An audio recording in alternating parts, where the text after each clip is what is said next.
弟兄姊妹平安，今天是2025年的9月9号。今天的经文是诗篇第一篇，列王记下18章第9节到18节，提摩太前书第4章第6节到16节。今天要跟大家分享的主题是年轻的服侍者。常常听人家说，教会的将来是年轻人，教会的希望是那一些小孩子。或者是说没有年轻人呢，教会就没有将来。这好像是针对教会里面年轻人流失的问题常常听到的发言。但是我们认真的想一想，教会没有未来是因为没有人要来。如果有人喜欢进来，无论是年轻人，无论是长者或是小孩，那都是教会的将来，不是吗？这些人都是教会将来的希望，不是吗？教会需要什么样的人才有希望呢？以年纪来看吗？当然不是。其实更重要的是要认同委身实际的参与来认定。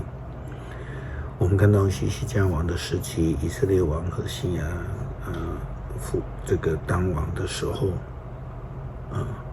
以色列遭受了撒玛利亚亚述的攻击那是因为他们呢这个背叛了上帝的约，不遵行上帝的话语。这个才是教会没有将来真正的问题。列王记下第18章第9节到18节的经文这样说道：西西家在位的第4年，也就是何西亚王统治以色列的第7年，亚述皇帝撒曼以色侵略以色列，围攻呢撒玛利亚，被围困3年之后，撒玛利亚陷落了。这是西西家王在位的第6年，何西亚在位的第9年发生的。亚述皇帝把以色列人掳到了亚述，使他们散居在哈列城、歌散区的哈伯河附近和米底亚人的城镇。撒玛利亚陷落是因为以色列人没有听从上主他们的上帝，违背了上主和他们所立的约。他们不遵守上主的仆人摩西所颁布的一切法律，他们不听也不遵守。西西家王在位的14年，第14年呢，亚述皇帝西拿基立攻打犹大设防的城镇，加以占领。西西家派人去拉吉见西拿基立，就说：我错了，请停止攻打吧，我愿意付上你所要求的一切。皇帝回复西西家要送上10000公斤的银子和1000公斤的金子。西西家王把圣殿和王宫宝库里的银子都送过去，又把圣殿门上的金子和包在殿门柱子上的金子都打刮了下来，一起送给西拿基立。亚述皇帝从拉吉派遣大军到耶路撒冷攻击西西家，军队由他的统帅、侍卫长和大将带领。他们一路到耶路撒冷，就列阵在上池的水沟旁，在通往漂布工程的大路上。然后他们派人召见西西家王、西西家的3个大臣出去见他们。这3个大臣就是希勒家的儿子王宫总督以利亚敬、王室书记舍卜纳、亚萨的儿子国史大臣约亚。正如保罗写书信给提摩太，在提摩太前书第4章第6节到16节，他的话这样说道：如果你们把这些事情指示弟兄姐妹们，你就是基督耶稣的好仆人。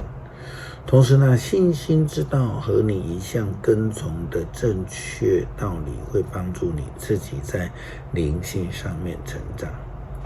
至于那些不值一谈的荒唐传说，都应当避免。要为敬虔的生活锻炼自己。身体的锻炼固然有些益处，灵性的锻炼在各方面对你都有益处。后者因为后者所带来的今生和来生的盼望，这话是可靠的，值得完全的接受。因此我们辛劳努力，把盼望寄托于永生的上帝，他是万人的救主，更是信他的人的救主。你要把这些事指示他们，教导他们，别让人小看你年轻。无论在言语上、行为、爱心、信心和纯洁各方面，都要做信徒的榜样。你要在宣读圣经、讲道和教导等工作上多下功夫，直到我来。不要忽略了你属灵的恩赐，这恩赐是借着先知的预言和长老们的按手赐给你的。这些事你要专心一意的去做，让大家看出你的长进。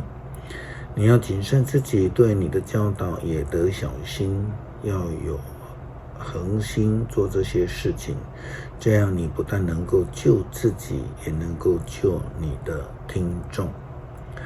保罗的教导其实是非常明白的，年轻人要成为将来的希望，除非呢他们有认同，他们有委身，并且能够真正的体现这个实际参与服事，才是教会将来的盼望，才是忠心服事主的仆人。